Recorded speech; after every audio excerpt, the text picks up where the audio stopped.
அழைக்கின்றாரே நம்ம அண்ணா சாமி அழைக்கின்றாரே. மாயன் மயம் ஆன்மீக அன்பர்களுக்கெல்லாம் என்னுடைய அன்பான ஆசீர்வாதத்தை தெரிவித்துக் கொள்கிறேன். மாயன் மயம் உங்கள் நலன் பொருட்டே இறையருளால் குருவர்களாலும் மாயன் மயில தொடர்ந்து பேசிட்டு வர. மாயன் மயிலை நீங்க தொடர்ந்து சப்ஸ்கிரைப் பண்ணி ஆதரவு தரணும். காரணம், நான் பேசுகின்ற ஆன்மீக ஜோதிட சம்பந்தமான அனைத்து விஷயங்களும் உங்களை நெருங்குவதற்கும் ஒரு அருமையான ஒரு வாய்ப்பு செய்வீர்கள் என்ற நம்பிக்கை உண்டு. என்னை பொறுத்த வரைக்கும் மனிதனுடைய வாழ்க்கையில இயல்புன்னு சொல்லுவாங்க. ஒரு மனிதனுடைய இயல்பு இதுதான் அப்படின்னு இருந்து விடாமல் அந்த இயல்பை மாற்றிக்கொள்வதனால நல்ல மாற்றங்கள்ல வாழ்வுல சந்திக்கலாம், இழந்ததை திரும்ப பெறலாம். இந்த மாற்றங்கள் நமக்கு மட்டும் இல்லை, நவ கிரகங்களுக்கும் உண்டு. அந்த வகையில பாத்தீங்கன்னா நம்ம சமீபத்துல பாத்தீங்கன்னா குரு பயிற்சி சனி பயிற்சியை சந்தித்தோம். எந்தவித தாக்கமும் மாற்றமும் இல்லாத பொழுது சனி பகவானுடைய வக்ர பயிற்சி. வக்ரம்னே என்ன? ஒரு கிரகம் சூரியனில் இருந்து பாத்தீங்கன்னா 5, 6, 7, 8 இடங்களில சஞ்சாரம் செய்யும் பொழுது அந்த கிரகம் வக்ரமாகும். அந்த வகையில சனி பகவானுடைய வக்ரம். சனி பகவானுடைய வக்ரம் எந்தகைய மாற்றத்தை ஏற்படுத்தும்? நம் இயல்பே மாறும் பொழுது, ஒரு கிரகத்தினுடைய இயல்பு தன் நிலை மாறுகின்ற பொழுது, வக்ரம் அடையும் போது நல்ல மாற்றங்கள் கண்டிப்பாக தருவரும். அதிலும் பாத்தீங்கன்னா பயம் கலந்த அச்சம் கலந்தோ பார்வையோடு பார்க்கின்ற சனி பகவானை பொறுத்த வரைக்கும் இந்த 2.5 வருடத்துல பாத்தீங்கன்னா ஜூலை மாதம் 27ஆம் தேதி வக்ரம் அடைகின்றார். அதே பாத்தீங்கன்னா டிசம்பர் மாதம் 11ஆம் தேதி வக்ர நிவர்த்தி அடைகின்றார். இடைப்பட்ட காலம் வக்ரம் என்று சொல்லி பார்த்தா ஒரு அற்புதம் தான், ஒரு ஆச்சரியம்தான். ஒரு கிரகம் ஒரு ராசியிலிருந்து பின்னோக்கி அடுத்த ராசிக்கு நகர்வதுதானே இதுவரை நாம் சந்தித்தோம். இந்த முறை சனி பகவான் ஒரு அற்புதத்தை நிகழ்த்துகின்றார். குருவின் வீடான மீனத்தில் இருக்கின்றார். அங்கிருந்து அவர் உத்திரட்டாதியிலிருந்து ரேவதி மாறுகின்றார். அதாவது பாத்தீங்கன்னா மீனத்துக்கும் கும்பத்துக்கும் இடையில் வக்ரம் அடைகின்றார். ஒரு அற்புதமான நிகழ்வு. இது எத்தகைய மாற்றத்தை ஏற்படுத்தும் என்பதை இப்ப நம்ம சோடி பிரசனத்துல பார்க்கலாம்.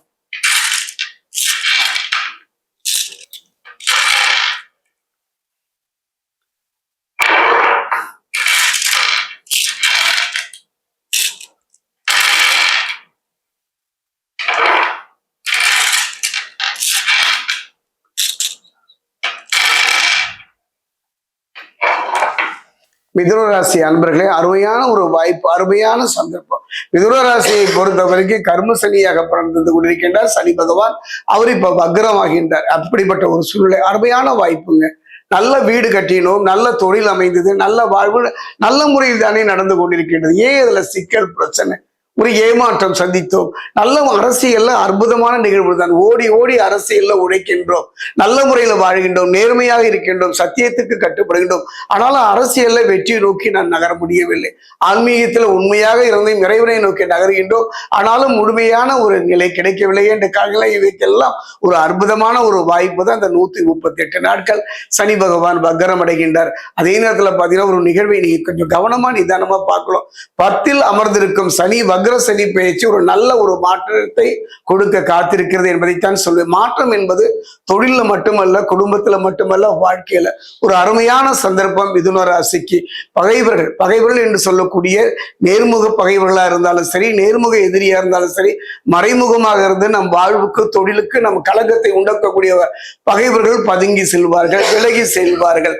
அதே நேரம் ஒரு முக்கியமான நிகழ்வு, 12ஆம் வீட்டை பார்த்து விரைய செலவுகளையே கொடுத்து வந்த சனி சுபத்துவம் அடைகின்றார். இந்த சுபத்துவங்கிறது ஒரு அற்புதம். மிதுன ராசிக்கு சுபத்துவம் அடைந்ததோடு வக்ரமும் ஆவதால் இனி செலவுகள் எல்லாம் கட்டுக்குள் அடங்கும். அருமையான வீடு கட்டு குடி போகின்ற ஒரு வாய்ப்பு, நல்ல ஒரு திருமண வாய்ப்பு. அது காதல் திருமணமோ, பெரியவங்க பார்த்து வைத்த திருமணமோ அற்புதமான ஒரு மாற்றத்தை தரும். குடும்பத்துல சுபகாரிய பேச்சு இருந்து வந்த சிக்கலும் பிரச்சனையும் தீர்ந்து அந்த சுபகாரிய பேச்சு நடக்கும். நீண்ட நாள் திருமணமாகவில்லையே என்று கலங்கியவர்களுக்கெல்லாம் ஒரு பொன்னாள், நல்நாள், இந்நாள். அது மட்டும் கிடையாதுங்க.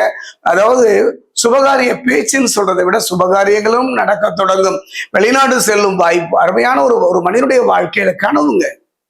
ஒரு மனிதன் இங்கேயே அதாவது அந்த குண்டு சட்டிக்குள்ளேயே குதிரை ஓட்டுற நிலை மாறி வெளிநாடு, வெளி மாநிலம் சென்று தொழில் ரீதியா அதை விரிவுபடுத்துவதற்கும் ஒரு அருமையான சந்தர்ப்பம், வாய்ப்பு அமையும். குறிப்பா பாத்தீங்கன்னா நன்மைகள் அதிகரிக்கும். இது வரைக்கும் ஒரு பொருளாதாரத்துல ஒரு போராட்டம், ஒரு சிக்கல் பிரச்சனை, ஜான் ஏறினால் முடன் சறுக்கும் என்ற ஒரு நிலை மாறி நன்மைகள் அதிகரிக்கின்ற ஒரு அற்புதம். அதே நேரத்தில் தடைகள்னு சொல்லுவாங்க.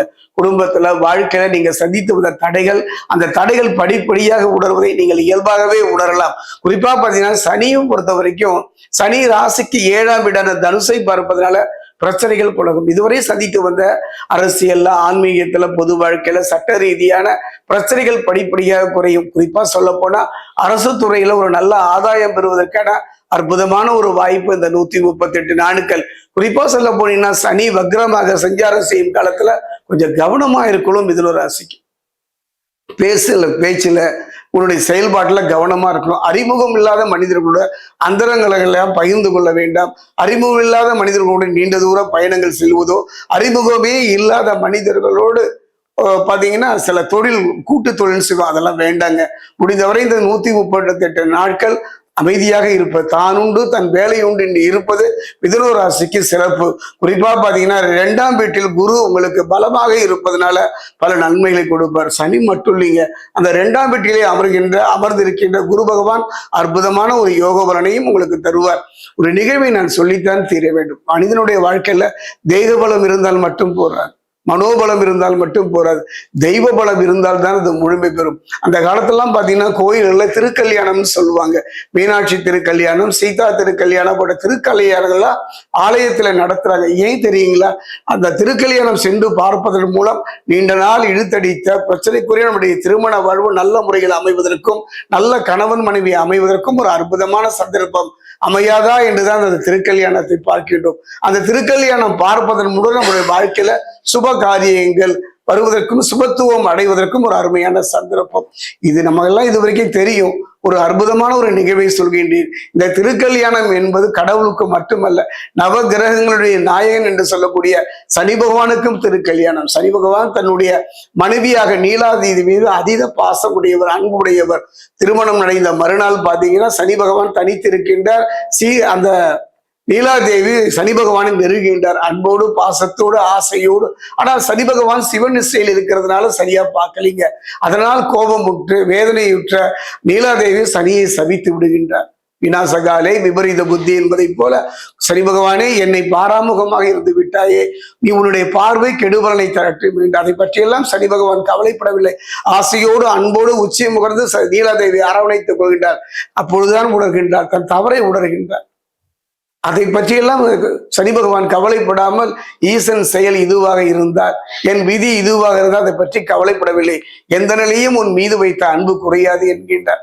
அப்படிப்பட்ட அந்த சனி பகவான் உடைய திருக்கல்யாணம் பாத்தீங்கன்னா இந்த மாதம், அதாவது ஜூலை மாசம் 31ஆம் தேதி பாத்தீங்கன்னா 3வது வெள்ளிக்கிழமை கொச்சனூர்ல நடைபெறுகின்றது. கொச்சனூரில் நடைபெறுகின்ற அந்த சனி பகவான் திருக்கல்யாணம் சென்று தரிசித்து பாருங்கள். எத்தனையோ ஆலய கதவுகளை தட்டிவிட்டோம், எத்தனையோ நதிகளில் நீராடி விட்டோம். ஒரு முறை சென்று நின்று பாருங்கள். அவ்வாறு செல்ல முடியலன்னா கவலைப்படாதீங்க. அருகில் உள்ள தனித்திருக்கின்ற சனீஸ்வரன் கோவில் அல்லது நவகிரகங்களுடைய சனி பகவானுக்கு நான் சொல்கின்ற ஒரு அற்புதமான பரிகாரம், அருமையான பரிகாரம் சோழி பிரசனத்துல தான் சொல்ல முடியும். அது என்னன்னு பாத்தீங்கன்னா மண்ணால் செய்யப்பட்ட 2 காகங்கள் அங்க கிடைக்கலன்னா கவலைப்படாதீங்க. நீங்களே தப்பாக இருந்தாலும் தவறாக இருந்தாலும் காகத்தை வடித்து விடலாம். பிடித்து வைத்தார் பிள்ளையார் என்பதை போல 2 காகங்கள் செய்து உங்க தலையை 3 முறை அதை சுத்தி அதை ஒரு பாக்கு தட்டிலேயோ ஒரு தட்டிலேயோ வைத்துக் கொள்ளுங்கள். கொஞ்சம் உப்பு வச்சிங்க, கொஞ்சம் பொறி வச்சிங்க. அதை எடுத்து சென்று அருகிலுடைய சிவாலயத்தில் இருக்கக்கூடிய அந்த சனி பகவானுக்கு சமர்ப்பிப்பீர்களானால் சனி வக்ர பயிற்சியுடைய முழுமையான நற்பலனை பெறுவதற்கும் சனி பகவானுடைய கெடுபலன் குறைவதற்கும் அருமையான வாய்ப்பு இந்த 138 நாட்கள் மிதுன ராசிக்கு.